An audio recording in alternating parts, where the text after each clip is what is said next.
تو کچھ اپنی زندگیاں یوں بھی گزار کے جاتے ہیں، زندگیاں یوں بھی گزار کے جاتے ہیں۔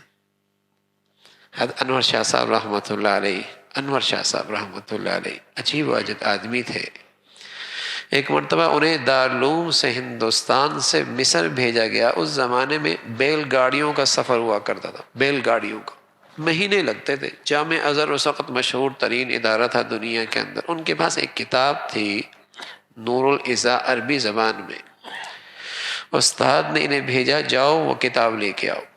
یہ وہاں گئے، کتاب ان سے درخواست کی کہ آپ کی لائبریری میں یہ کتاب ہے، مجھے ہندوستان لے کے جانی ہے۔ انہوں نے فرمایا یہ ہمارے پاس نایاب ہے، ہم دے نہیں سکتے، مطالعے کے لیے آپ لے سکتے ہیں، چند دن مطالعہ کر لیں واپس، کتاب نہیں دے سکتے۔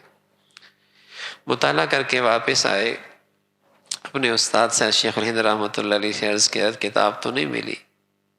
حضرت کو بڑا افسوس بھی ہوا، طلباء کا ناغہ بھی ہوا، مدرسے کا خرچہ بھی ہوا، مشقت بھی اٹھائی اور کام بھی نہیں ہوا۔ تو شاہ صاحب رحمۃ اللہ علیہ نے فرمایا حضرت کچھ دن مجھے مہلت دیں۔ آپ نے اس مطالعے کی برکت سے آپ نے اپنی ذہانت کے بل بوتے پر وہ پوری کتاب لکھ کر پیش کر دی، عربی زبان میں تھی، اور پھر اسے مصر بھیجا اور ان سے کہا کہ اسے اصل کتاب سے ملا لو۔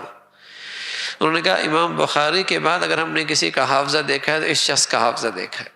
لیکن شاہ صاحب کیا فرماتے تھے؟ شاہ صاحب فرماتے تھے الحمدللہ ثم الحمدللہ، ساری زندگی میری نظر کسی غیر محرم پہ نہیں پڑی۔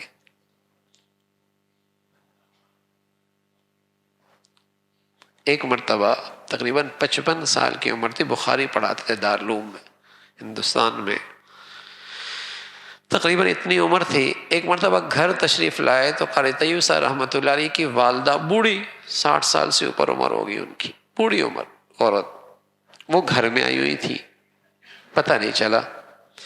اہلیہ نے دروازہ انہوں نے کھٹوایا، اہلیہ نے دروازہ کھولا تو اہلیہ کے پیچھے پیچھے آنے لگے۔ اللہ کی شان اسی کمرے میں چلے گئے جس گھر میں وہ مہمان خاتون بوڑھی جس کی 60 سال سے اوپر عمر تھی، اسی کمرے میں داخل نظر پڑ گئی۔ تو قاری طیب صاحب فرماتے ہیں کہ جب بھی بخاری میں نظر کے بارے میں کوئی احادیث آتی تو بڑے افسوس کے ساتھ تذکرہ کرتے کہ ساری زندگی میں یہ پہلی مرتبہ ہوا کہ میری نظر پڑی ہے۔ اندازہ لگائیے، وہ بھی بوڑھی، وہ بھی اتفاقاً۔ گناہوں کی نحوست سے آپ نہیں دیکھتے میرے عزیزو آج کس چیز میں برکت نہیں رہی ہے۔ کثرت کی کمی نہیں ہے، کثرت کی کمی نہیں ہے۔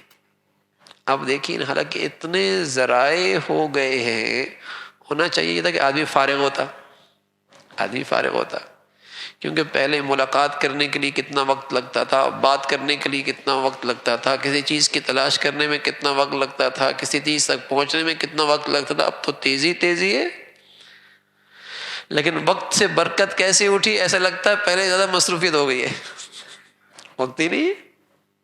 اور مہینے یوں گزر رہے جیسے ہفتے، اور ہفتہ یوں گزر رہا جیسے دن، اور دن یوں گزر رہا جیسے ایک گھڑی، زندگی یوں گزر رہی، برکت ہر چیز سے اٹھ گئی، زندگی گزر رہی ہے، کس کام میں لگ رہی کوئی پتہ نہیں۔